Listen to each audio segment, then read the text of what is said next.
So for those of you who haven't been before, this is Rust and C++ Cardiff virtual meetup. I'm actually currently in Edinburgh, but we're normally based in Cardiff. And yeah, we have been doing virtual meetups since we've moved to virtual life. And we have a Twitter and we have an email if anyone wants to do any talks or interact with us in any capacity or take it over and plan it yourselves, then please get in touch. And yeah, the general objectives are just to learn and meet new people and challenge ourselves and each other and just generally get better. Who doesn't want to do that? And Esri, who me and Chris work for, is our sponsor. They pay for the meetup page, so thank you, Esri. And we have a code of conduct, which is pretty much the Rust code of conduct exactly. And the general rule is, be wonderful to each other, be better than you have to be. And the Pac-Man rule is more for in person, but if you can leave a space when you're having a conversation, it means that if the new person arrives and they're not with anyone, they can just hopefully slot in and feel welcomed. It's tricky doing these things on your own. And yeah, we've got two speakers today. We've got Andy Thomason, who's going to be talking to us about how you can get the best performance out of Rust. And Chris is going to be talking to us about sharing memory between different applications using memory map files. It should be great fun. Enjoy. I will hand over to Andy now. Okay, thanks very much. A very nice introduction. Thank you very much. I'm perhaps a little closer to Cardiff at the moment. I'm in Bristol on my boat, and today I'm going to talk. So the big warning today is in maps of old they said there be dragons. So today we're going to have there be assembler, and we're going to have a little bit of assembler. It's going to be a bit of a focus on assembler from this. So if you thought you were coming to a Rust talk, it's actually an assembler talk. But Rust is our enabler. It's going to help us generate some assembler, and but we're going to sort of try to learn a little bit about how what the assembler does and what's good assembler and what's bad assembler. So I'm going to try and do a little sort of gentle introduction to the world of Godbolt. If you haven't come across it before, so if you've all heard of Godbolt and you all regularly use it, then please tell me. Otherwise, I'll jump on in there. So if I can steal your share.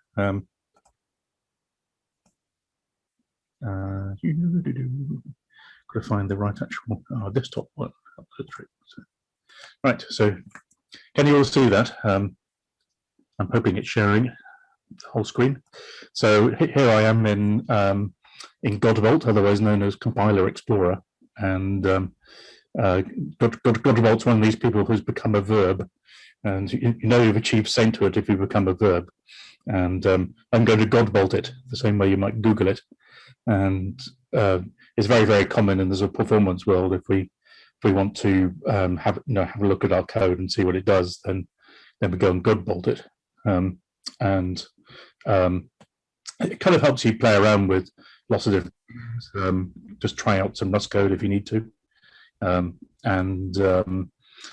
so we can sort of type some Rust code on this side. You have to select the Rust option. There's a whole bunch of switches and flags and things up here. I'm choosing some particularly hairy, scary ones, which I'll talk about in a bit. But we're just going to start with a sort of gentle introduction to generating some assembler from your Rust code. And so many of you may have used Rust without worrying too much about the assembler. Rust essentially is a tool that helps you write assembler, but it does it for you. And if you're really scared of the assembler, you don't have to see it at all, which is always a plus. So you can be like those Java programmers and not have any assembler around at all. If we write a function like this and we kind of view it in Godbolt, then it looks like this. So this function just returns the number 1. Let's kind of explain that. So we've got what's called a label. The label is the name of my function, and EAX is the x86 register that we return return integer values in. This is what's called an ABI, application binary interface, and the particular ABI we're using, probably IA64, always returns its integer result in EAX. So, and then ret is a return instruction that undoes the call that you did to get to this function by popping the address off the stack and jumping to it. So this is a very simple function. It just returns number 1. I could change it, so it returns the number 2, for example. And when I do that, the 1 turns into a 2, and you know, everything's starting to look a bit different. So we can play around with some other things. We could, you know, for instance, put a loop in here. So we could do. I've got to actually return a result of some kind. I in 100. So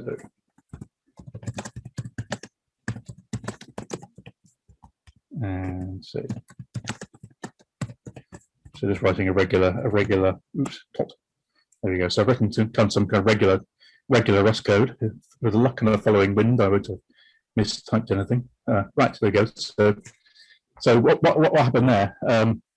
The compiler is too clever. That's the problem. So I've written what looks like a loop, and the compiler has gone, aha, I know what the answer is here, and it's worked it out. And the answer is 4950.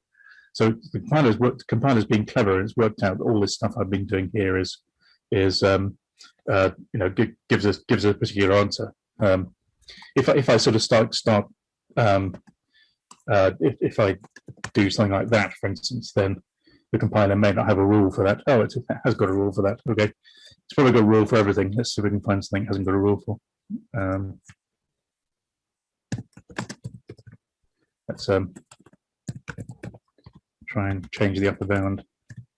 Anyway, so we're sort of busy trying to break the compiler, and probably got to 932 actually.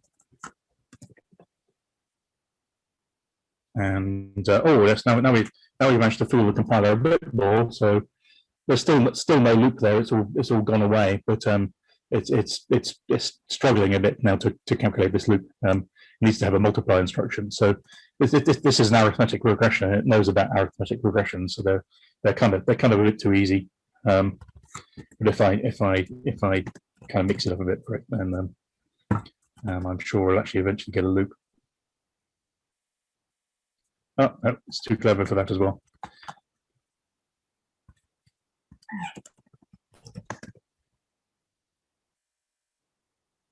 Oh, no, it's still too clever.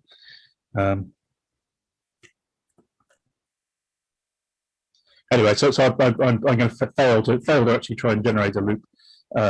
So what I could do is something more simple. I can just give it a slice of numbers. And I can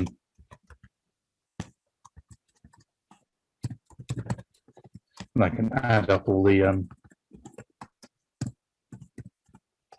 numbers in Y. There we go. So now we got some actual code.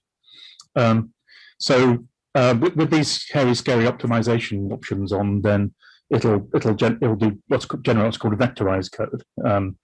Now, in very simple computers like you know, the computer in your watch, then it'll use what's called scalar instructions. So when you add 2 numbers together, it'll add 2 numbers together at a time, rather than the vector instructions, which can add lots and lots of numbers together at the same time. So these babies here we see here, like VPADD, like that. This instruction is what's called a vector instruction. The vector instructions, you find them much more commonly in code now than you did in the past, because compilers have become very good at turning simple loops like this one into vectorized loops like this. And what it's doing here is it's taken my relatively simple loop like that, and it's made it very complicated. And all the adds are being done in parallel. So a simple case like this, where we're adding up some integers, it can do quite significantly in parallel. And in practice, what it does is so in this case we got YMM0 is one of its registers. It kind of zeros it at the top.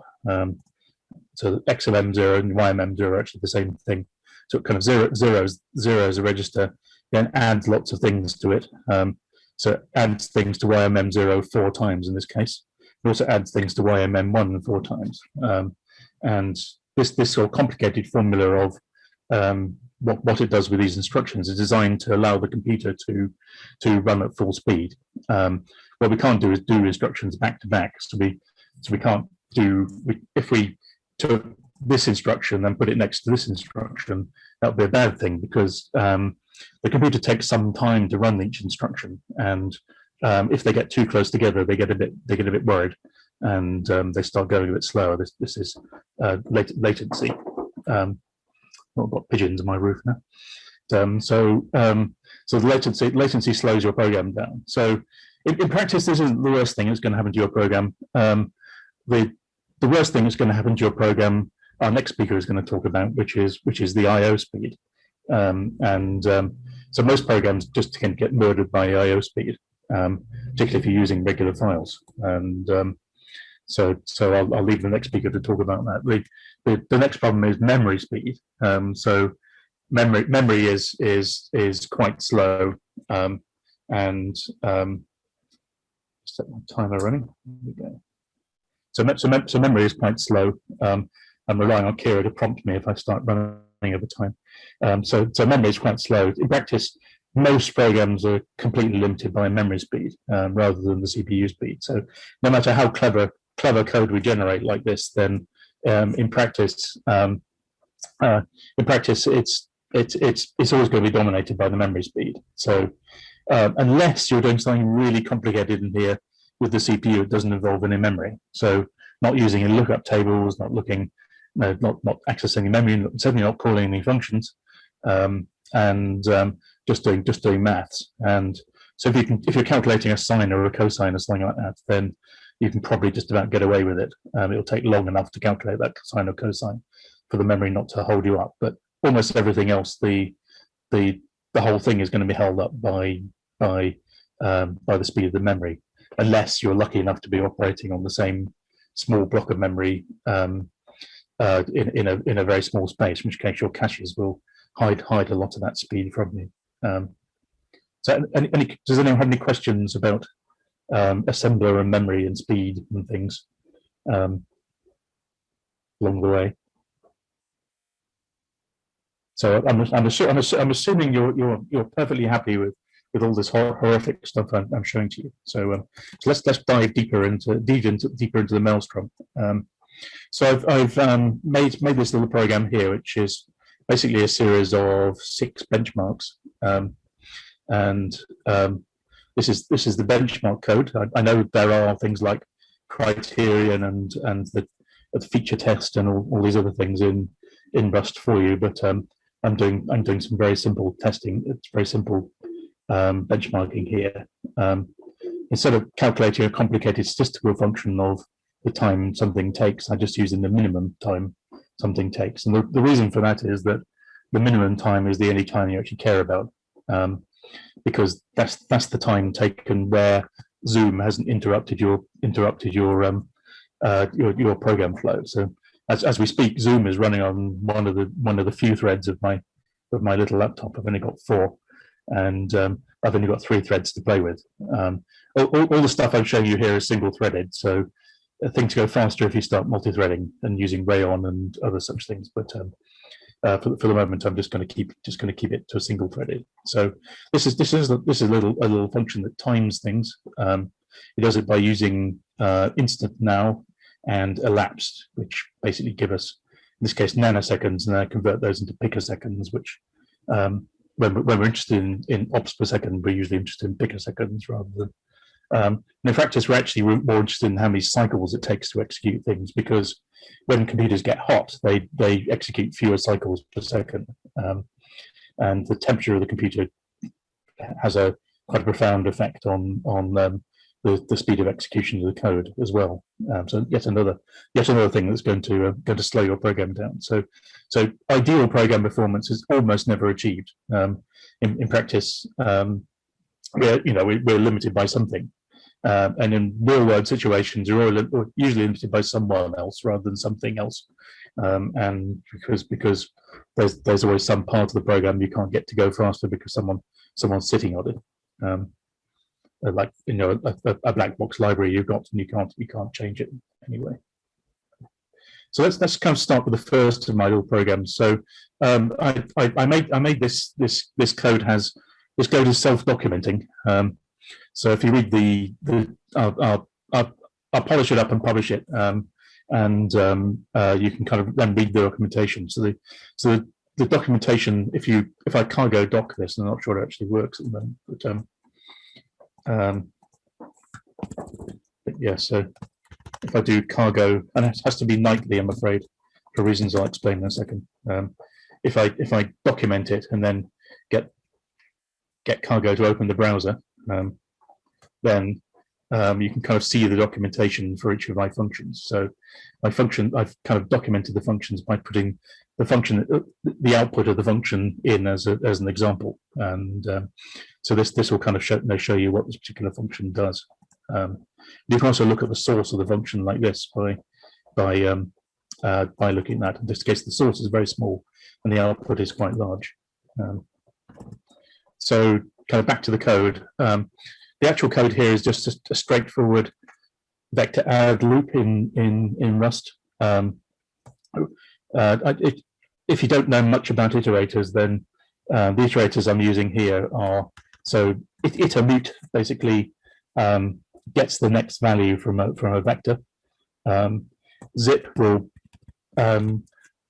put together two vectors, so I've got sort of A and B in my function here, which are the sort of the input and the output to this function. So the A is both the input and the output of the function in this case, because it's mutable. I've had to use iter_mut to enable me to write to A as well. And then in my function, in my for each, the for each is the thing that actually runs the loop. So given the iterators, which are just functions for reading stuff, the for each puts them together with a for loop.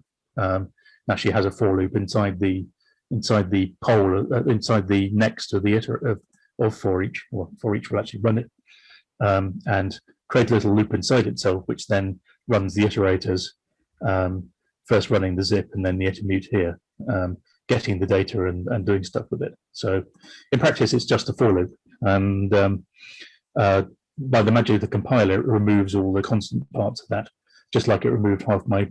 As I was trying to make my program more complicated, it was just removing all my program because it was just too easy, so it's stripped out most of the bits you want, and all you're left with at the end of the day is just a for loop, which is sort of do something like an add and branch back again, decrement a counter and branch back again. So that's basically all it's doing under the hood. In practice, this with the magic of vectorization, this thing gets vectorized. So if I kind of take my little function here, it's basically the same as the function I showed you, and I put it into Godbolt. I got my bar in the way again. No, dragging the wrong window. Yes, although you can't see it, Zoom is kind of in my way here, and I could never get the thing out the way. But, anyway, so if I close some of these windows down, there may be sufficiently past this magic box here I can't actually get at. So if I poke my function into there, we end up with something a bit like we had in the in the other function. So again, we got sort of it's a bit different now. So if you let me explain these bits, so there's a thing called aliasing, which is very important in compilers. In C++, then this pointer to some 32-bit data may overlap with this pointer to some 32-bit data. Of course, in stable Rust, then that's not allowed, but no one's told LLVM about that. And the reason they don't tell LLVM about that is that there are still some programs which fail when they do tell them about that. So if you give the rules about mutable references to LLVM and say, okay, we know about this, it's not going to overlap, it's fine.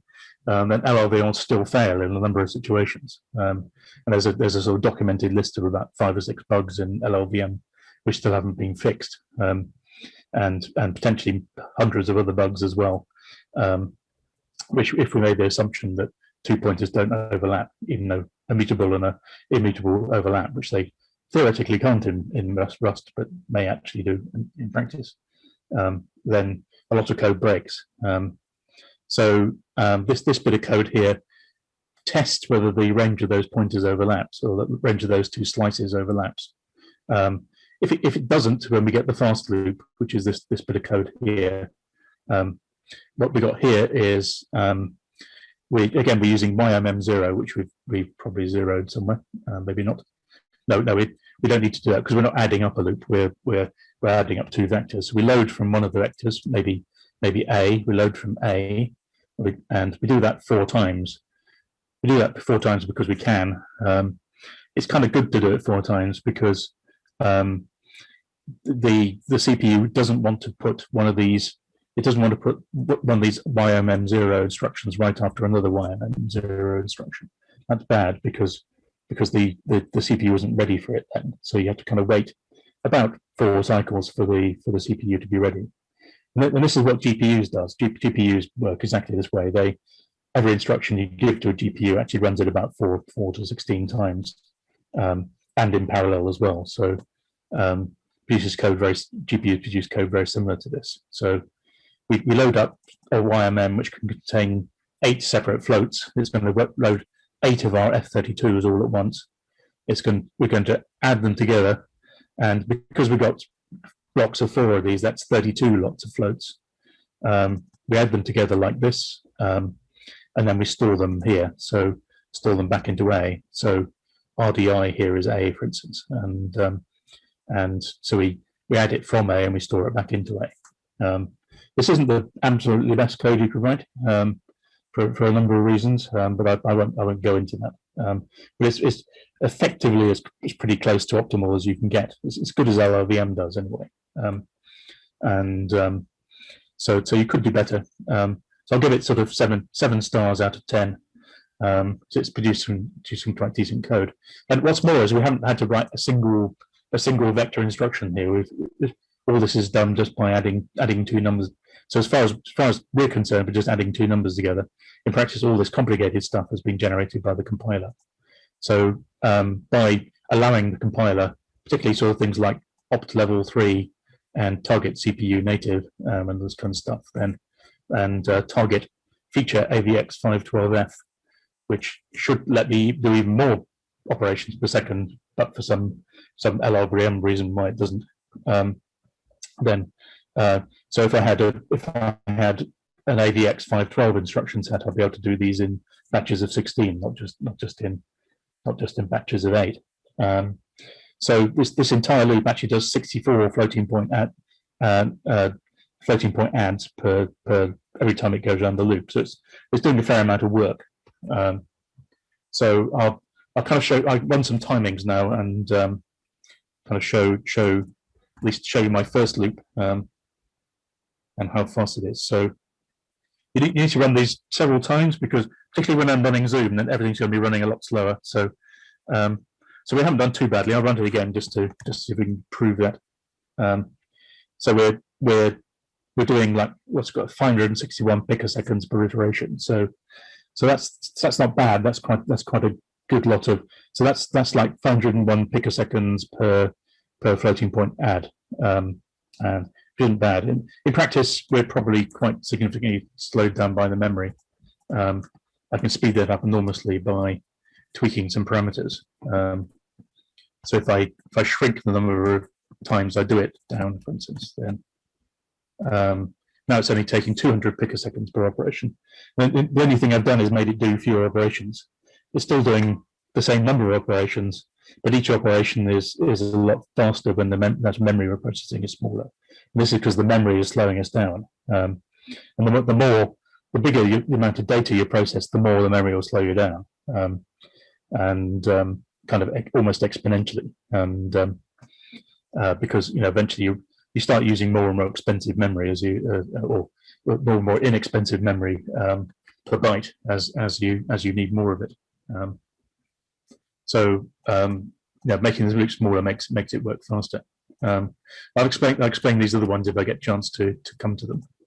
So this is like a straight add loop. I'm sticking to really simple stuff here as much as possible. So this is just adding two numbers together. All the magic happens here, where I go star A plus equals B, and that all the essence of that has been translated into this great big thing here, which turns that loop into some vectorized code, and it's doing its best to do it. I don't want to explain what it's doing here, or you don't really need to care what it's doing here in a way, because all you need to know is, all you need to look out for is when you're looking at this code, make sure it uses VAD PS, and hopefully also uses YMM or ZMM even, and then you know it's got a good loop.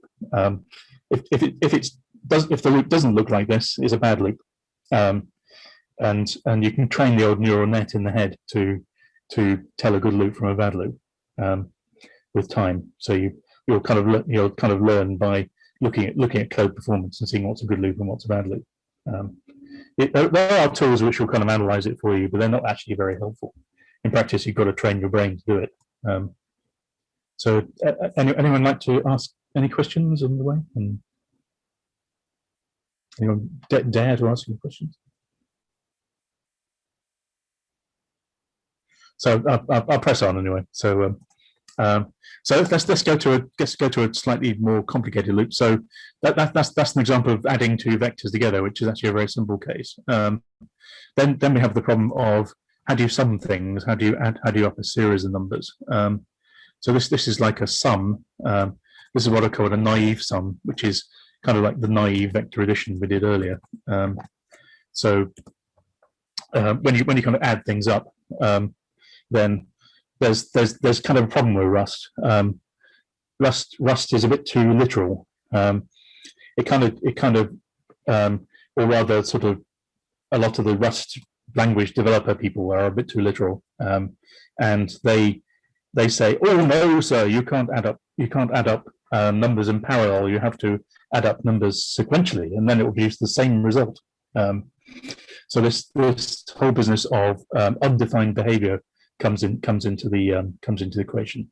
If I have a loop that adds up 1,000,000 ones in floating point, in integer it's fine, I can add them up in any order I like, it doesn't make any difference. But in floating point, if I do 1 plus 1 plus 1 or 1 plus 1 plus 1, if you put in the imaginary parentheses, then you get a different result. So people who work in the game industry are used to working floating point numbers and used to getting undefined behavior, and really don't care about it that much. As long as it all looks right on the night, we're kind of a bit like the. But if you're in financial stuff, for instance, you might want to worry about this thing. But in practice, if you're in finance and you're adding things up using floating point numbers, you're doing it wrong, because you're not going to get an exact answer anyway. And an example is if you add up, I'd like to tell me what the answer would be in floating point 32. Yeah, the audio goes strange for anyone else. I missed the question. It cut out. Can you repeat it? If you add up 16 million times in F32, what answer will you get if you do them sequentially? But, any takers? Not the number.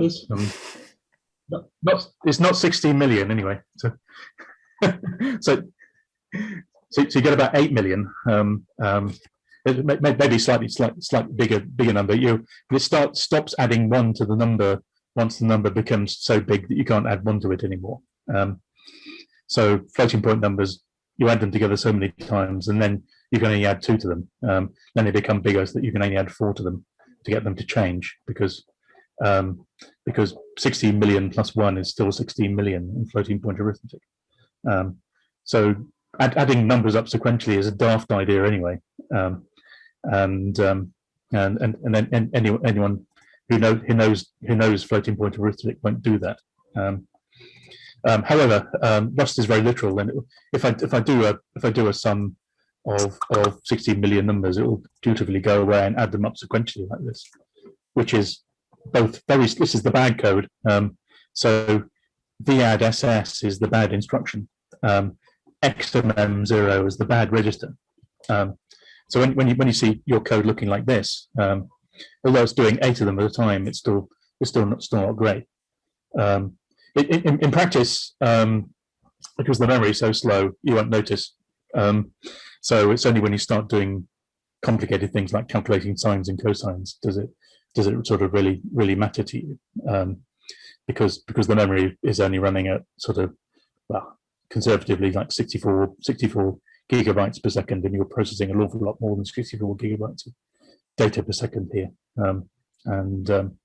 So in order to get those picosecond timings, you've got to be processing a huge amount of data. And so if I run this naive loop, then we kind of see it's actually taking 1300 picoseconds per iteration, and that's actually not bad for scalar instructions, and particularly scalar instructions which are, you see here the XMM0 is right after the previous XMM0, so this thing is still being memory limited, and so although the code it's produced is dreadful, it's and you have to take my word for that. You have to kind of learn what's dreadful and what's not.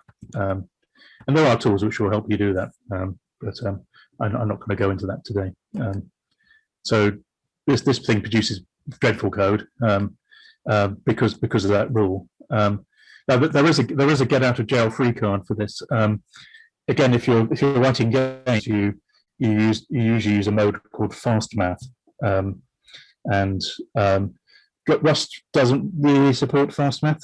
There is, on the sort of beta release of the compiler, there's a -z compiler option, which enables you to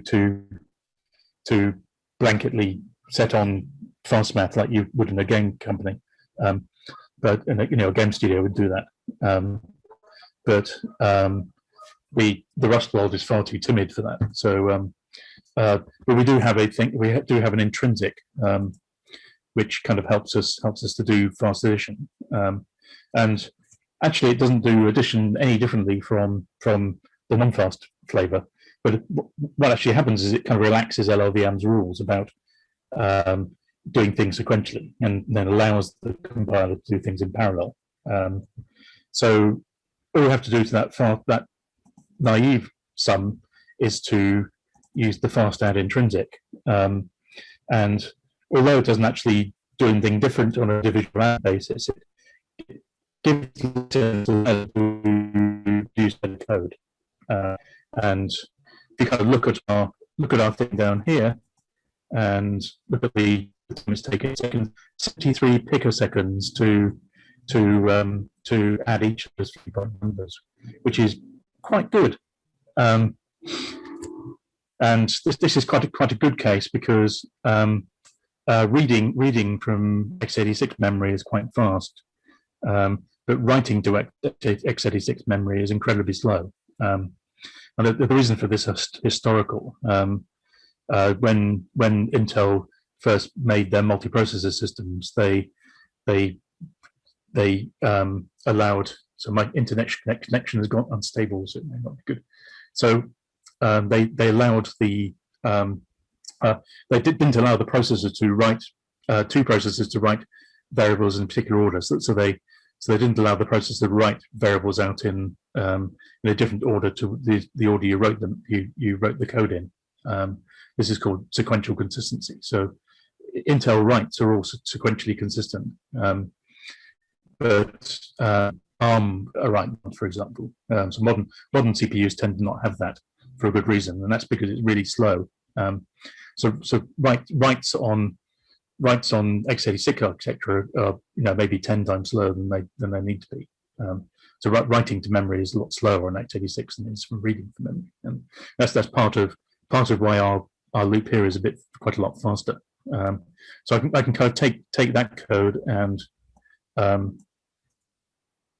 put that on Godbolt and we can kind of see what happens.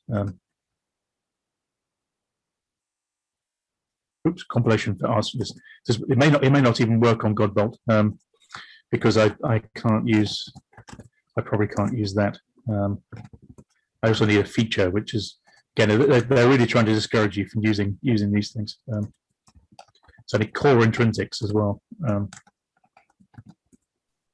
Guys, why does it have to be marked unsafe in this case? I don't think it's unsafe at all. So differences of opinion. Gaming industry would consider that to be perfectly safe. What is unsafe is considering floating point arithmetic to be exact.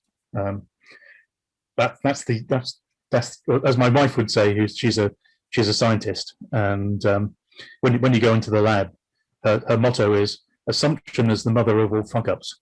So in this particular case, assuming floating point add is floating point arithmetic is consistent is the mother of all fuck ups, and it will bite you very solidly on the backside. So you're aware that there's error in your floating point arithmetic, and you never compare two floating point numbers to check if they're exactly equal, for example. That's really something you should never do, and you should be aware that how the error creeps into your arithmetic. So I personally consider this to be perfectly safe, but in practice, and what's more, it gives you a better answer than the sequential add, because if I add up, if I run this code and add up 16 million numbers, I'll get 16 million for reasons I possibly won't go into. But so parallel code usually is a lot more rugged than serial code when it comes to floating point arithmetic, but mostly because we just do the same operation many times in rather than just once. So our error doesn't accumulate quite the same way. We get the benefit of the doubt. So this loop is a nice one. Again, notice it's got VAD PS. It's got some YMMs, which are very good. The YMMs are coming, they're spaced apart. So YMM 0 here and here aren't next to each other, which is a good thing. That allows the CPU to breathe a bit.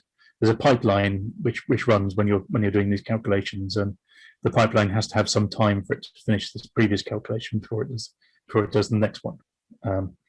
And these instructions at the end, that's the sort of loop, the backlatch, as we call it. The backlatch is only these 3 instructions, and they'll probably get run at the same time as all these other instructions, so they have almost no cost. And it's just these instructions, the AVX2 in this particular case instructions, or AVX 512F if we're lucky, instructions which run, and these are blisteringly fast. So to get 173 picoseconds, if I do this little check, and I'll try and make that bigger if you like. So if I do cat proc CPU info Intel. So if I do that, then you can see that the best my clock is going to do is 180 gigahertz, and these are what's called hyper threads as well. So they don't really count. I've only really got 4 real threads on my CPU. The hyper threads kind of use up some of that wasted time, usually waiting for memory to do a little extra work. They've got their own program counter and set of registers, but they're still essentially sharing most of the core with the other bit. So at 1.8 gigahertz, if you kind of do the division, then you're actually doing about sort of 100 operations per cycle, which is not bad. So maybe not as much as that. So maybe call it 32 operations per cycle, and that's really good. So that's processing a lot of stuff. So if you're writing your new version of TensorFlow, this will definitely help you along. But probably you want to use integer arithmetic rather than floating point, because it goes even faster still. So yeah, the compiler hasn't done too bad a job. Again, notice that we just done P plus V. That's the payload of this whole whole loop. So you don't need to know any really complicated things other than that P plus V in a loop doing a thing probably should be replaced by our intrinsic, our fast add intrinsic, which kind of essentially does the same job. If you ran just one of them, it wouldn't be a difference at all. But if you run a whole group of them, they all stick together like glue and form these very nice vectors. So I'm apologising if I'm dumping you in it. You came here for a Rust talk, and I'm talking all about assembler and CPU architectures and stuff like that. If you really want to know about this stuff, there's a very knowledgeable chap who used to work for Intel called Jim Cowney, who lives in Bristol, and he knows, I know a tiny fraction of what he knows. I come up to his ankles when it comes to knowing about CPUs, and he's he does a very nice blog as well, which you can find on Twitter from time to time. But, so he knows far more about this stuff than I do. Yeah, so that's the useful trick. The warning is that in how much time we got left, Ciara? So you've got about just under 20 minutes. That's on 20 minutes. So I apologise for making this a whole hour, but I'll talk about what went wrong after this. So this was absolutely the peak of my talk. I expected to be able to do better, or at least get rid of this horrible unstable. So there's 4 things I would like to get rid of from this piece of code. One is the unsafe. I'd like to do this with safe code. The other is using an intrinsic. I don't particularly want to use an intrinsic. I'd like to be able to do this sum myself without using an intrinsic.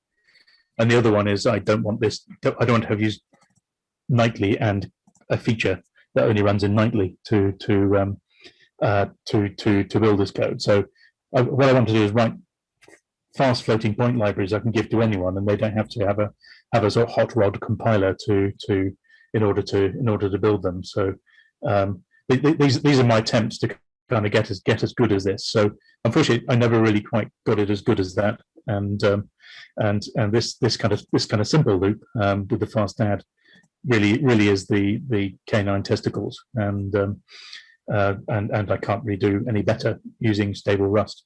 I wanted to be able to, but I can't.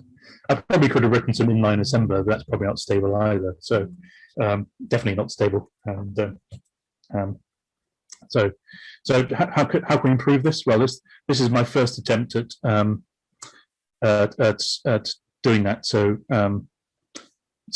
first I made a macro. So this is a macro that does something 32 times. So 32 is a bit of a magic number because it's a big number. It's a power of 2 as well. Big powers of 2 always have magic to them. Unfortunately, I'm not going to have another power of 2 birthday for a while. I'm not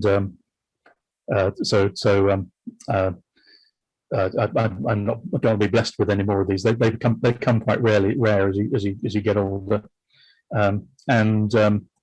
So what we're trying to do is do the same thing 32 times. So if I run my little macro, if I go do32 exclamation mark and then run that closure, it'll run everything that's in that closure 32 times and put them into an array and return that array. So this little function here is also about the best. This is the best I got with stable Rust. So it does pretty much the same thing, but it's only working on a single thing. So I give it 32 floating point numbers, and it'll add them together and give me the result. So if I present that one to our friend Matt.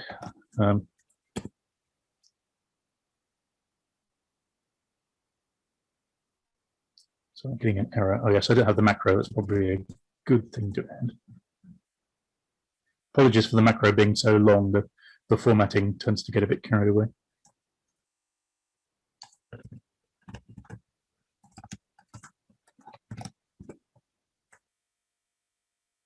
So this has the advantage of being stable as well. So look, that's good code. So I've using stable code, and just to prove it, I'll switch to the latest Rust compiler. That's the latest stable Rust compiler. It's producing good code. So rather naively, and again, sort of notice the principles of good code. So YMM0, that's good. It could be ZMM, could be better. We've got groups of 4. Hence my number 32 was picked to make these groups of 4, which are very nice. It's a very nice number for instructions. If you're as old as I and worked on the PlayStation 2, then you have to do everything in groups of 4 in assembler, backwards in high heels, as they say. And so we choose these groups of 4 instructions. We've got the load, the add, and the store. Actually, there's a micro op in here because this instruction is a complex instruction. It breaks into 2 instructions, and also all this address generation stuff is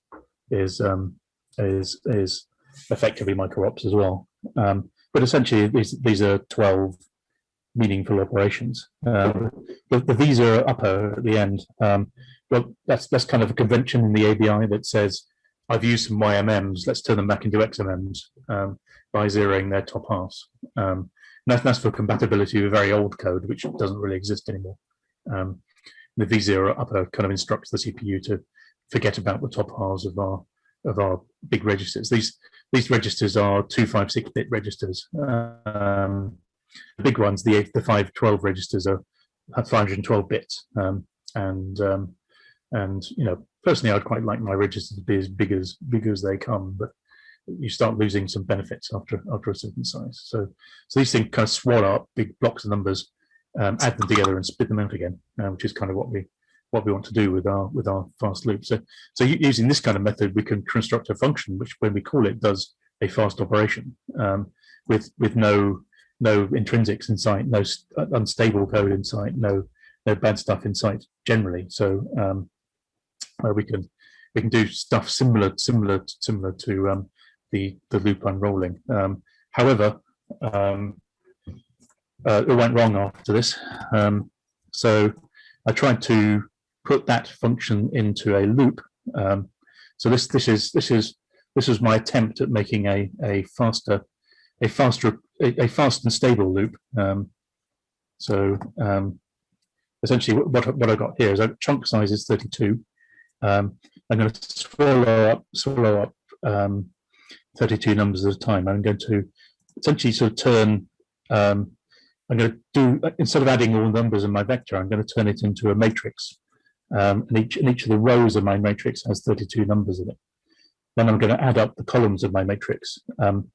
This has the advantage that I get 32 results, but the 32 results are not waiting for any of the previous results. They just, it gives it time to digest the numbers and make sure that those adds don't go right next to each other. So having 32 results improves the flow through the program. If you have a look at the source code of BLAS or Open BLAS or something like that, you'll find this pattern in there everywhere, where it kind of turns things into blocks, and by adding stuff up in blocks, we get much better performance with our vectors. So we end up with a sum which is like, this is like every other 32 element all added together. Then to get our result, all we have to do is add up all the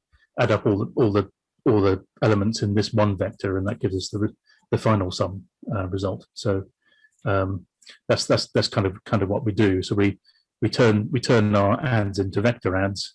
We add up columns of our matrix, in measuring matrix, and then we add up, the final operation we do is add up the remainder, which is this bit here. So this is what the code looks like. Chunk size is 32. I've kind of picked that because it just seems to work. This chunks exact iterator, you may or may not come across it. It kind of goes through a vector in lumps of 32, and kind of gives you 32 elements at a time. And chunks exact will always give you 32. It won't give you anything less. there's a thing called chunks, but that may give you less. We don't want that. And because we might get some leftover at the end, then there's chunks act as a thing called remainder, and the remainder will give you the last, up to 31 elements to do something more. So in this case, I'm calculating our column sums, as in adding up every 30-second vector.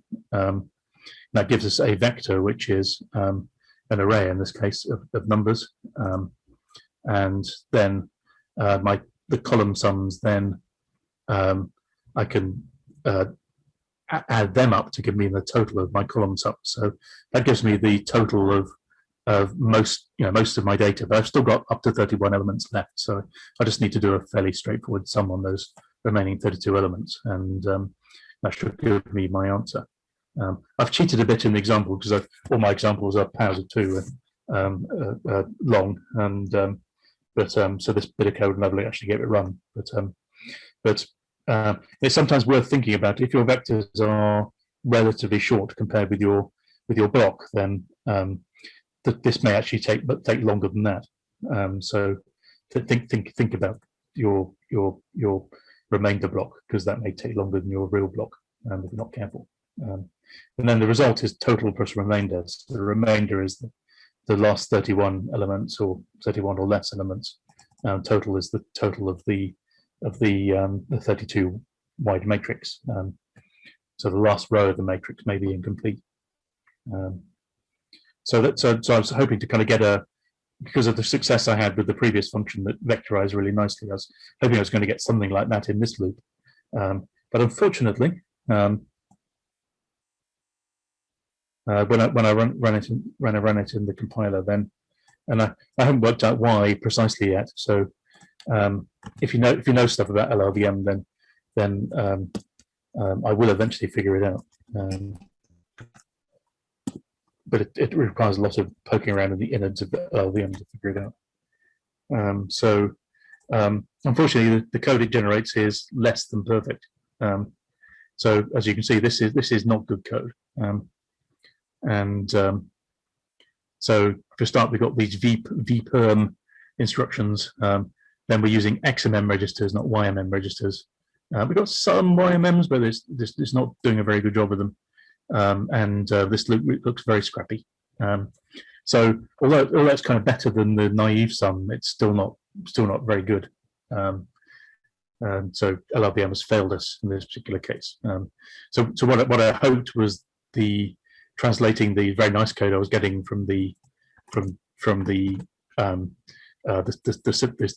scalar version, this bsum 32, which is that nice looking code.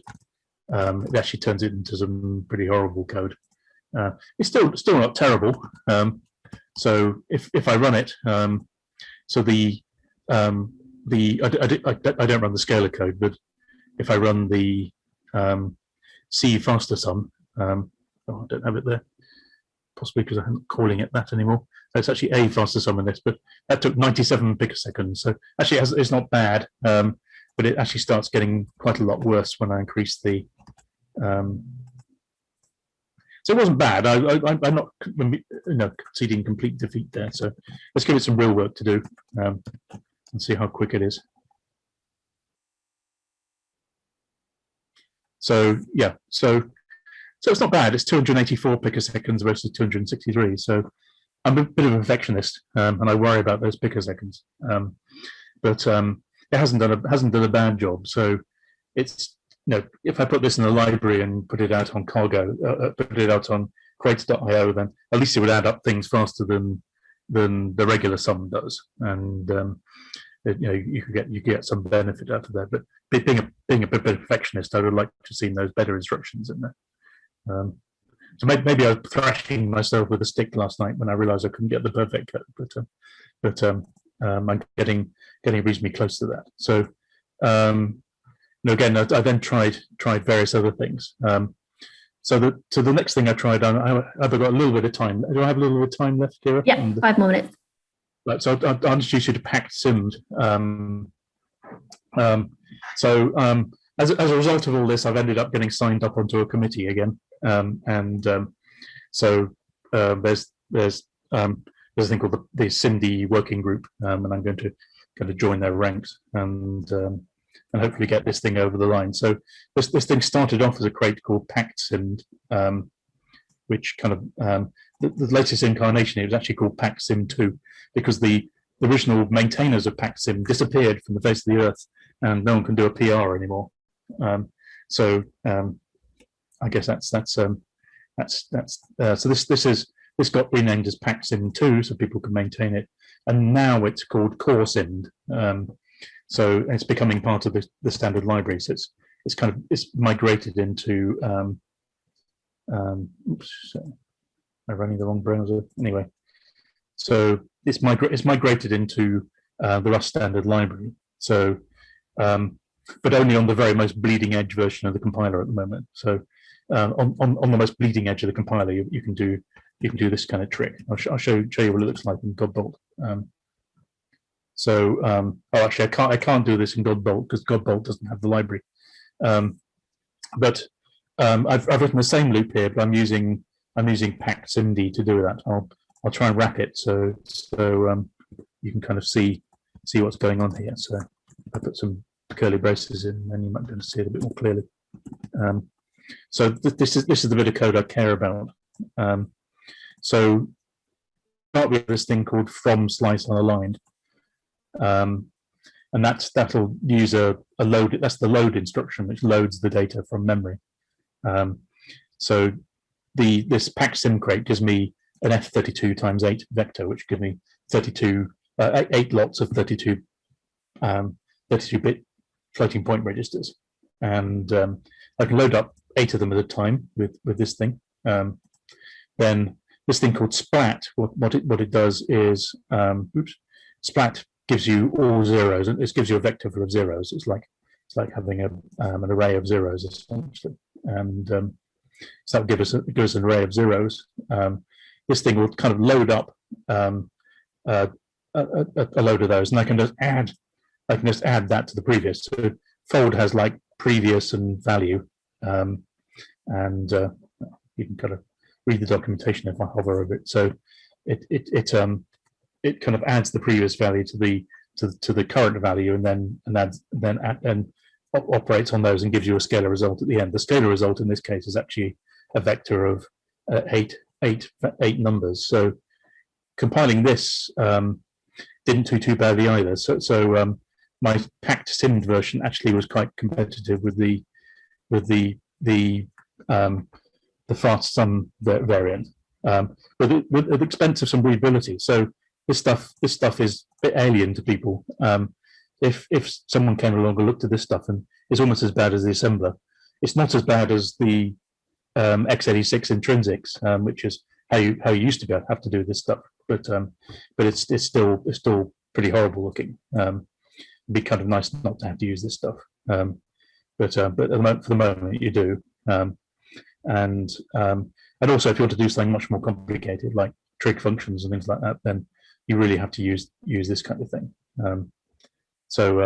My initial motivational case for this was doing log sum x, or softmax as people call it in the AI world. The log of sum of some exponentials, and so I was calculating this stuff using SIMD arithmetic, and because we do a lot of that where I work, and analyzing genomes and stuff. My motivational case was to write a faster version of those, and that's kind of led me down a merry old path to ending up writing a computer algebra system, which is what I'm currently doing, called Dr. Sin, for its sins, and which incidentally is the title of a series of novels based on the Romney Marshes. And sin being the syntactical analysis from the procedural macro stuff in Rust. Another talk some other time, maybe, about procedural macros and Dr. Sin. Dr. Sin is a tool I use to generate functions, but that's kind of well out of scope for this talk. So I can do a fairly reasonable job of adding up some vectors with this thing. I just need to use plus, which is quite nice. I can add two lots of 8 lots of 32 float 32. I can see Ciara shifting in a chair because I'm probably running out of time, and then the remainder I can add stuff up the same way. So I can use PackSim to do that. I tried to make it faster, but it didn't work, and ended up taking more time, as is often the case. But yeah, so PackSim soon to be core simmed, will eventually be stud simmed. So keep an eye out for it, but it's probably going to take a year or so before it's even vaguely standardized, and probably then it won't be safe, even though it is. So any questions? When it's in the standard library, will it be called in this manner? So probably look a bit like this in the standard library. So but there may be some helpful things.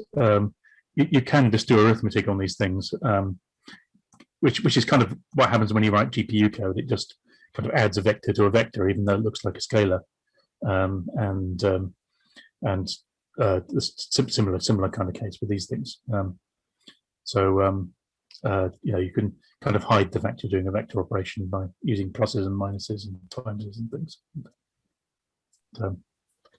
Yeah, I expect it's going to look very similar. Certainly the current spec looks very similar. It's more or less a carbon copy. When it's in a standard library, is there a chance this code is getting even more optimized? Because yeah, so we're going to have stern words with the LLVM team, many of whom work about 300 yards in that direction from me. At Ski, and which is where I used to work. That's my kids are in Bristol, and so I'm going to have some stern words with them and make sure it does produce good code.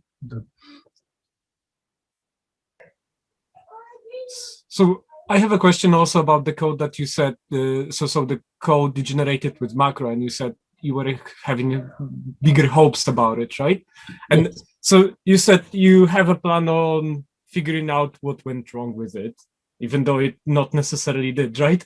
But is there like a general rule you're following? Is there any path you're usually following, trying to nail down potential bottlenecks?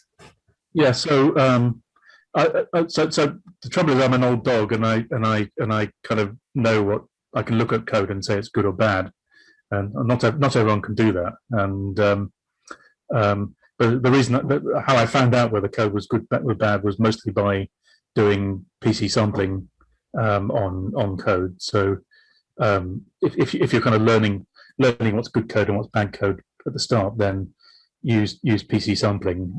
So things like prof and tools like that. So we made some. Unfortunately, if you're not a PlayStation licensee, then you don't have the really nice tools that they have just down the road from here. But things like prof in Unix to allow you to do those PC sampling tools, and you can kind of learn PC sampling traces. But there's also some buttons on Godbolt you can press to kind of give you what the compiler thinks about the compiler will output what the compiler thinks about the timing of the instructions, and will give you some clue about that. If I always agreed with the compiler, then I'd be content with that. But I don't necessarily always agree with the compiler, and I'm not going to say with a particular person, because I won't. But I don't always agree with the compiler as to what's good and what's bad. But you kind of suck it and see, really. As I say, the caveat I gave at the beginning that the memory is absolutely the slowest part of the computer is always going to be the case. So what you actually see is when you're looking at a PC sample of a piece of code like this, then the load which generates that XMM7 will then generate a stall on the first use of that XMM7, and it's not the add instruction which is bad. It's the load. It's always the load which is the bad bit. So in this case, the fact that this XMM7 is right next to this XMM7 is the bad thing. And this thing in the best willing in the world, with a single thread, it might take 8 cycles to get the data from memory. But in a multi-thread environment, it might take 32 or more cycles to get the data from memory. And in a bad case, it will take 10,000 or more cycles to get the data from memory.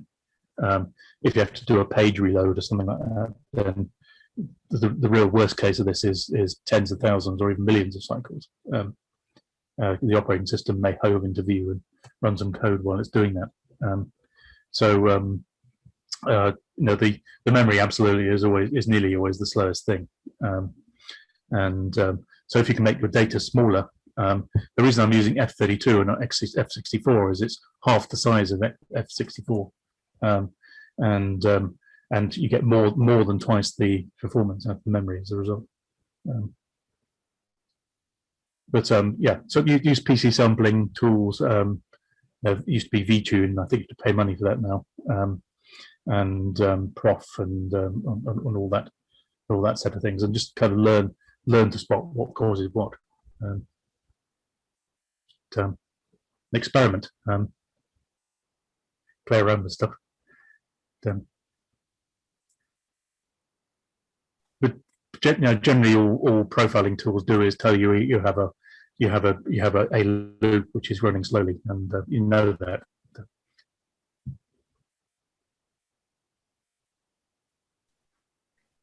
Awesome. If anyone thinks of any questions during the next talk, I guess they can pop it in the chat, and we can, or wait until the end, and we can bring it back. Anything? Think of any more right now? Any more? No? Okay. Well, that was awesome, Andy. That's great. We shall now pass over to Chris. Hey, wow, that was pretty intense. I'm going to have to drink some water and reevaluate my life for not using fast math. So I'm going to be back in like a minute or so. And then maybe I'm able to say some words.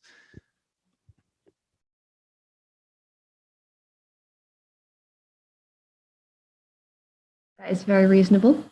You can just share when ready.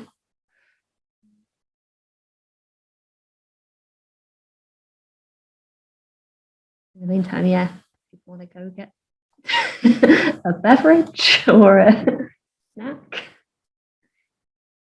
or want to go and download Prof Tools and playing around.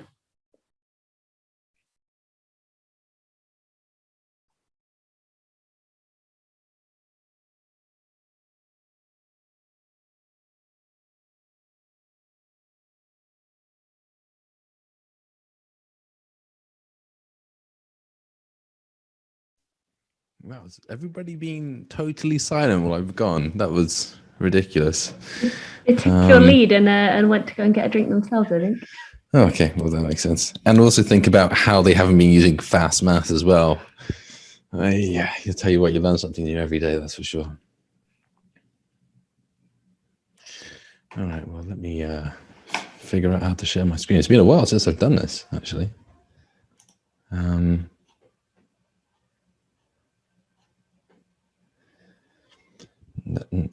Here we go. Right, okay. Well, my name is Chris. Some people call me CJ. I think that's just myself. Here are my Twitter and GitHub, GitLab handles if you're interested. So just a really quick immediate background on myself to give you a bit of context. I came from the games industry and I've been working at Esri for a couple of years. I'm massive into performant languages. I love Rust, love C++. In the past, I've been kind of doing talks on kind of pitting them up against each other, like some sort of gladiatorial like death pit. But now for this talk, I'm going to bring them together. I'm going to say Rust and C++ with memory mapping files. Can we get Rust and the C++ application to talk to each other? And I think my focus for talks in the future will be more and more about how we can get Rust and C++ to kind of collaborate together. So, you know, you've got a lot of legacy code and you want to write new code, but you want to write that new code in Rust. And those types of things I'm going to be looking at in the future.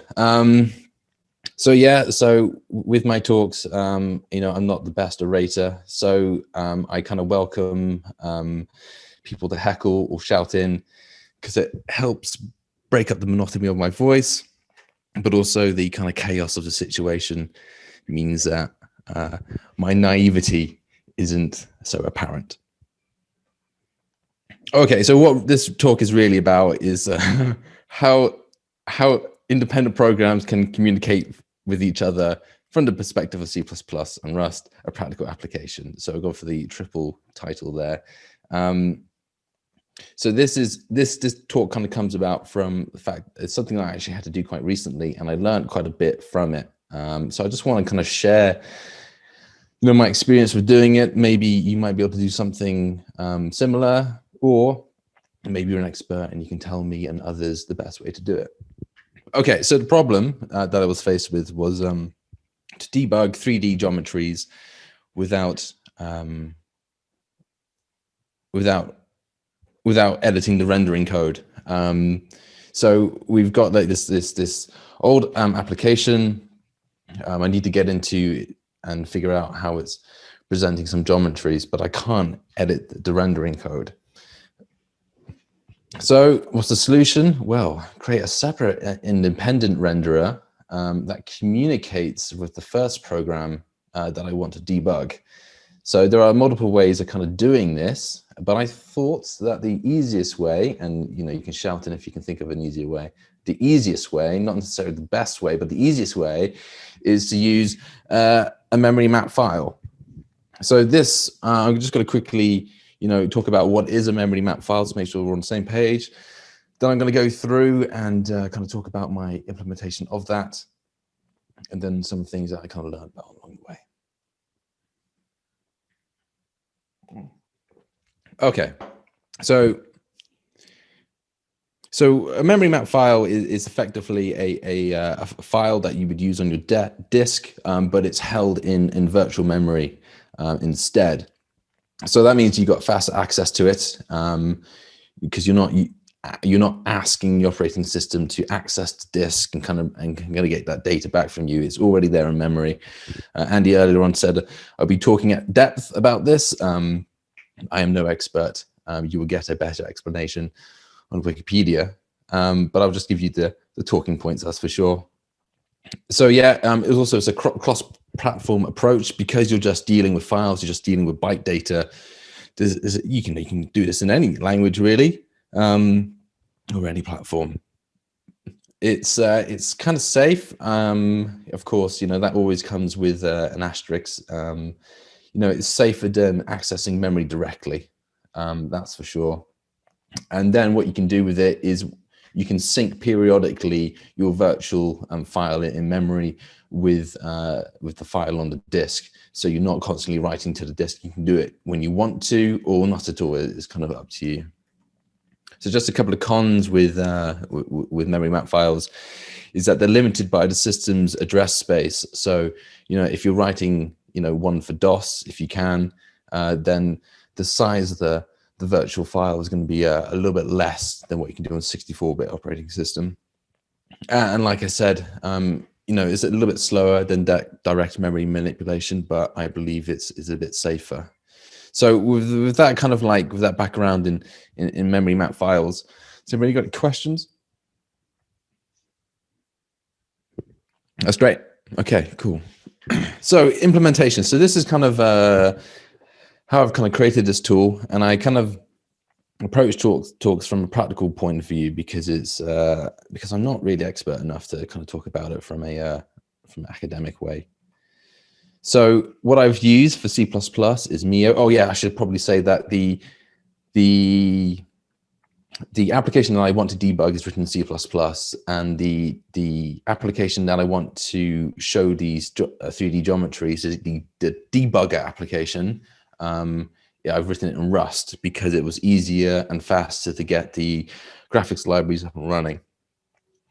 And also I kind of wanted to see if I can get C++ and Rust to talk to each other. So yeah, so for memory mapping on C++, I'm using a library called Mio, which comes as just a header. Well, it can come as a header, which is great. And on Rust, I'm using memmap, which is pretty good as well. both of them have similar interfaces, and they're pretty bare, really. All you got to do is read bytes and write bytes, and then you can sync it to this. Those are kind of the only real kind of interfaces that you have to these libraries, because what you're doing is just manipulating a file. You're not doing anything special. Okay, right. So I've got to do a demo here. All right. Okay. So let me know if this is difficult to read or if there's a frame rate issue or anything like that. But on the right-hand side, we have Rust code. And on the left-hand side, we have C++ code. Right now, we have a demo application on the left in Rust. This is to simulate the code that's running in a C++ application that I want to debug. I can't show you that code because it's sort of proprietary. But the Rust code on the right-hand side is the debug application, which I've kind of written. It's called DO, you know, for debug input output. You know, you could say that I've been down too long in the midnight sea, but what's becoming of me? Well, anyway, that's a DO reference. But so all we're doing here is I've written DO as kind of like an interface for how I want to work with memory map files. So if we kind of go from a top-down approach, all I'm doing is I'm asking DO to set numbers, I'm asking DO to set strings, I'm asking DO to set vertices, and then I'm getting some numbers and I'm getting some strings and I'm kind of bringing them back. So it's a two-way conversation. So I'm sending information, I'm getting information back on this application. On the Rust side, it's kind of doing the exact same thing. So what I'll do is I'll run it.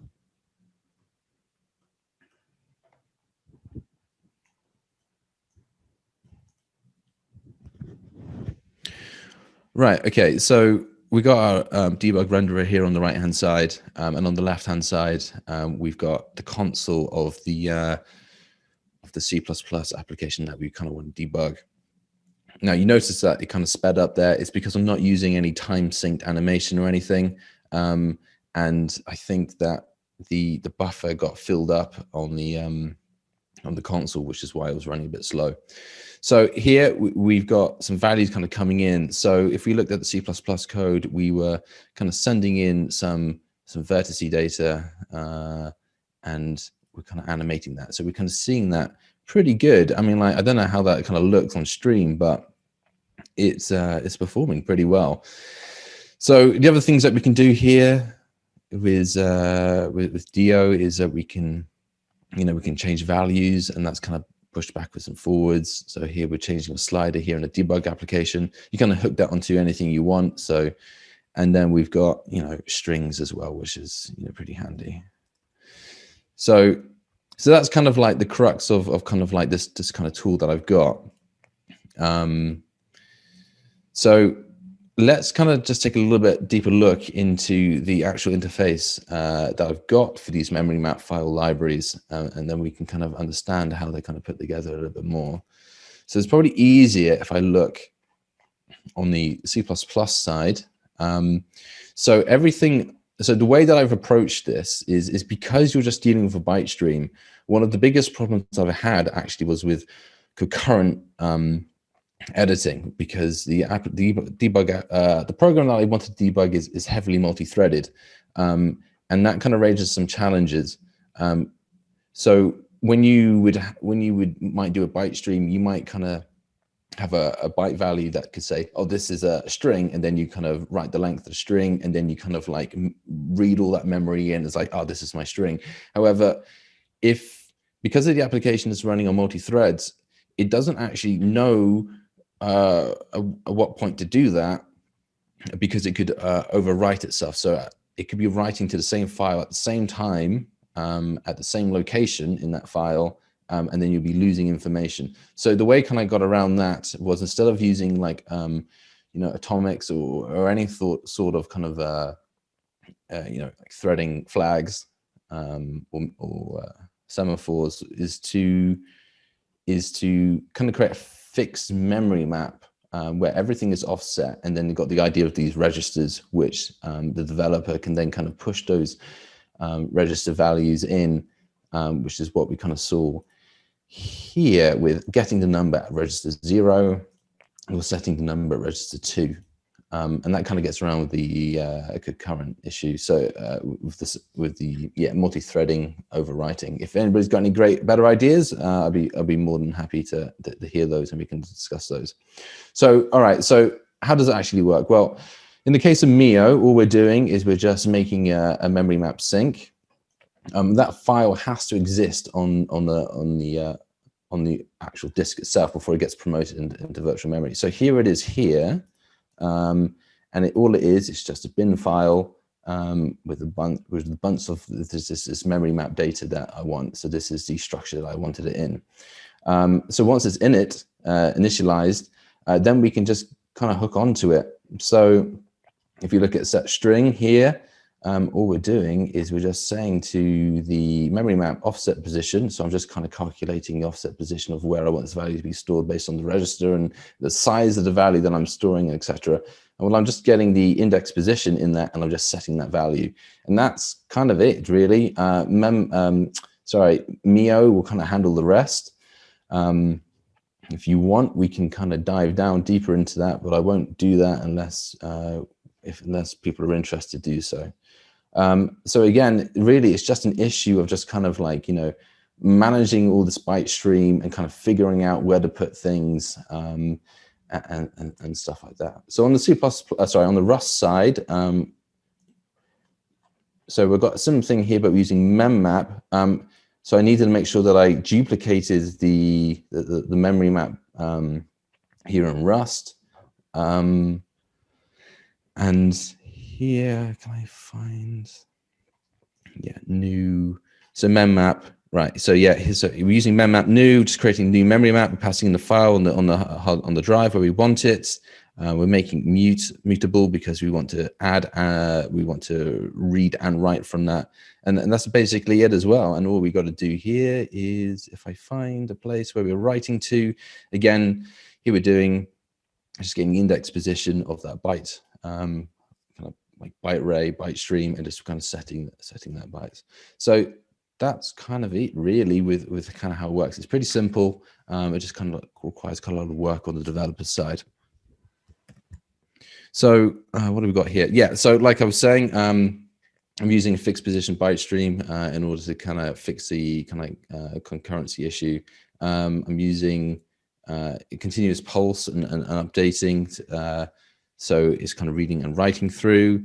And also, yeah, with those registers is kind of the responsibilities of the developer. Because when you're debugging as well, you really want to be aware of, you don't want any magic going on. You want to be very succinct and very explicit about what exactly you want to be looking at.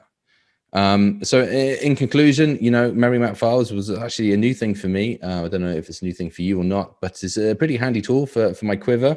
It gives me a lot of confidence in being able to look at systems and be like, actually, I can connect these two together with all 3 or 4 or more without much issue. It's very quick to build and create. So for a rapid prototyping point of view, that's pretty good.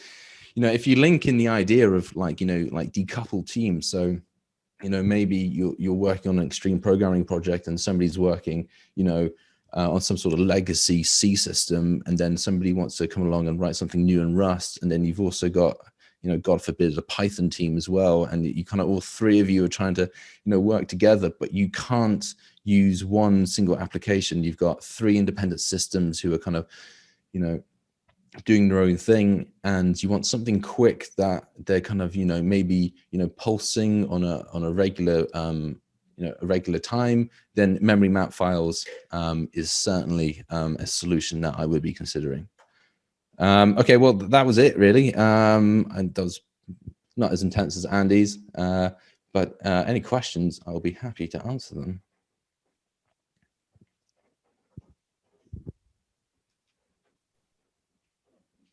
Sure, we've got a few. I've got any. So yeah, very, very nice, Chris. Thank you. yeah, so it's a neat solution to that sort of cross-language problem, isn't it? Sort of where I suppose you could have use FFI bindings to talk to your C++, but that's a major challenge, and it doesn't sort of work across processes either. So it's quite a sort of a neat solution to the problem. I guess you might be able to do a SERDI for this as well if you want to do more complicated data. Yeah, that's a good point. Yeah, but is there not a performance issue though with using something like SERDI when you're trying to do frame by frame unpacking of data? Yeah, so usually the serialized bit is if you write the serialized fairly compactly, then it's literally just a copy or maybe even no copy. The deserialized can be a lot more complicated because in the case of JSON, it's very complicated because there's hundreds of different ways of doing the same input. So the deserialized becomes a lot more complicated. But in this particular case, it probably could be quite simple. Okay. But it's no mean feat writing a SERDI because the interface is just enormous. Yeah, I'll probably have to use some additional libraries for that as well. But SERDI doesn't have to serialize and deserialize to and from JSON, right? So you could use some kind of protocol, more binary protocol that is better for performance. Yeah, so it doesn't have to do anything in particular. You don't have to even serialize it or deserialize it. It just gives you a visitor for your data. Sorry. You could just do that once at the start to get the layout of your data, and then transmit that to the other end, and it would make it relatively simple. Because at the moment with sharing the files, right? This is basically just a memory sharing, right? And now we're assuming that those basic data structures or primitive types that we're using, they have exactly the same layout on both implementations, right? On the C++ and the Rust implementation, which is probably fine enough. So yeah, particularly if you use ReproC, then they should be the same. So Chris, I was interested in your UI. What was the sort of UI you were using with the sliders and the text boxes and stuff? Oh yeah, that was just macro quad, which is just a Rust kind of library that allows you to draw graphics in 3D, and it got a simple GUI interface for it. Yeah, that's quite. That's the kind of thing I love about the Rust ecosystem, is the fact that you've got stuff like that around. It's quite refreshing after Boost.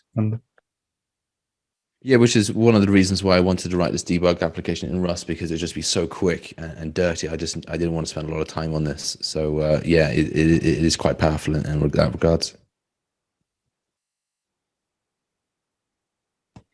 Yeah, there's a good argument for doing things quick and dirty, and to just it's get things done is the most important thing, and you can always come. If people start liking it, then you can always come back and tidy it up. Don't quote me on that. I already was. I have already written it down, and I'll be using that officially. There we go. My reputation's in tatters now. But this is truth, right? We gotta be pragmatisms. Like we could boilerplate our code and make it beautiful and so on, but then eventually we might not even deliver it. And how do you know what pretty code looks like until you've seen the ugly code? Yeah, so it's an example to us all.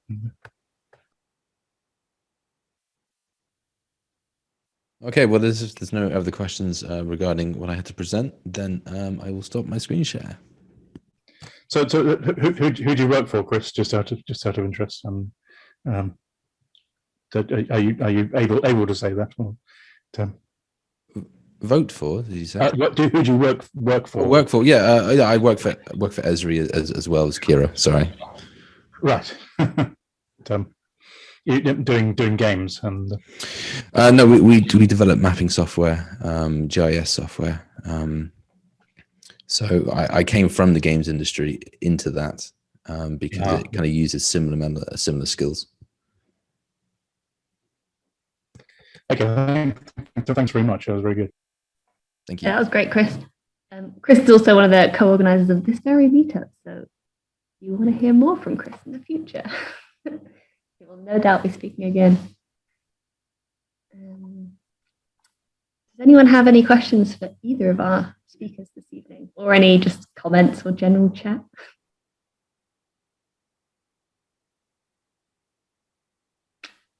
Nothing. Happy customers, I presume. So when's your next meeting for Rust, Cardiff, and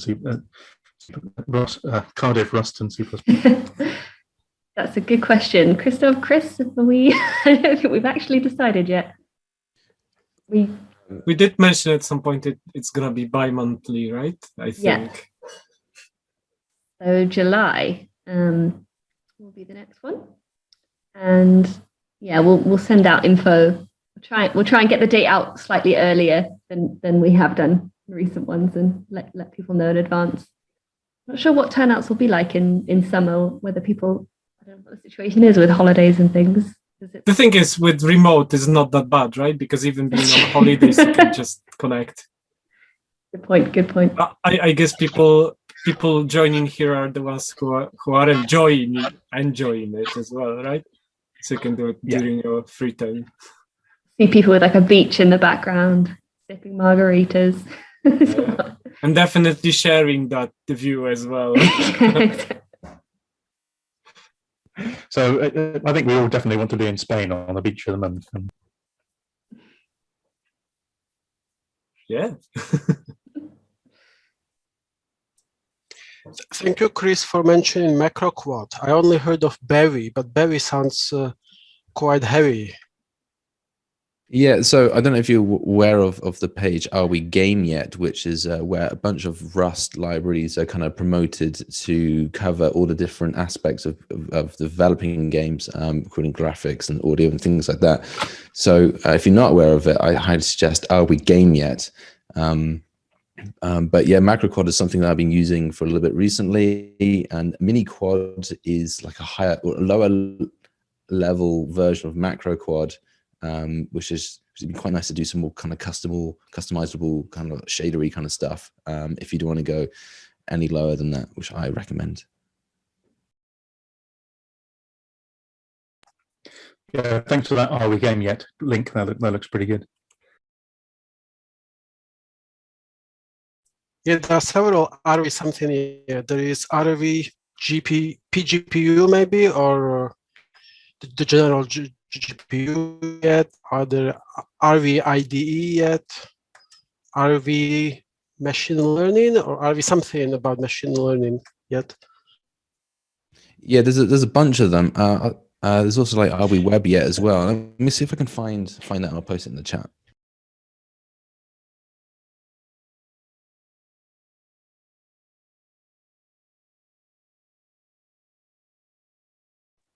Mozilla has a list of the various ones there are, and Womanek, there are a lot more than I thought there were. Andy, is there a chance you could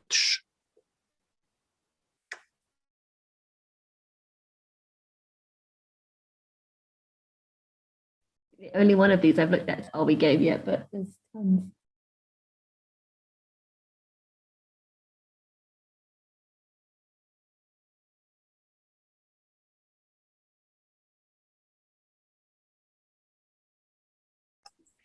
Yes, are we there yet, I suppose?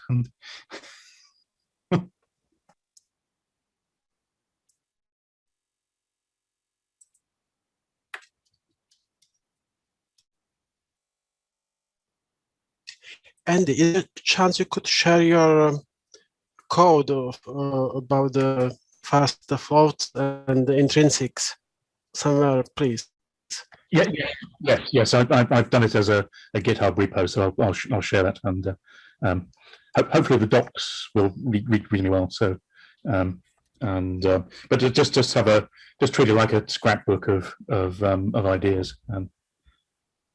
But I'll post a link on the Rust Cardiff chat meetup. Thank you.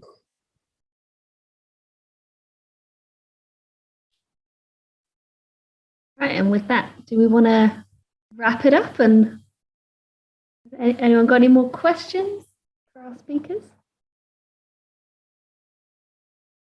No, I think let's call it a meetup then. And see you guys next time. We do actually have, I don't think I didn't put it in the slides. We do actually have a Discord channel as well. If you message us, it's not very active yet, but one day we'll be very active. But yeah, if you've got anything you want to ask in between meetups, you know, I'm not so busy that I have notifications turned off, and I think nor does Christoph, so we're both on it. And we've got a Twitter page and stuff, so just message any of us on any of those platforms and you will get a response. We'll let you know when the next meetup is. All right. Right. Thanks, Ciara. Thanks all. Yes, thanks everyone. Thank you. And Cheers. thank you for presentations, guys. Pleasure. No worries. Thank you. Thank you. Bye. See you guys next time. Thank you. See you. See you next time. Bye.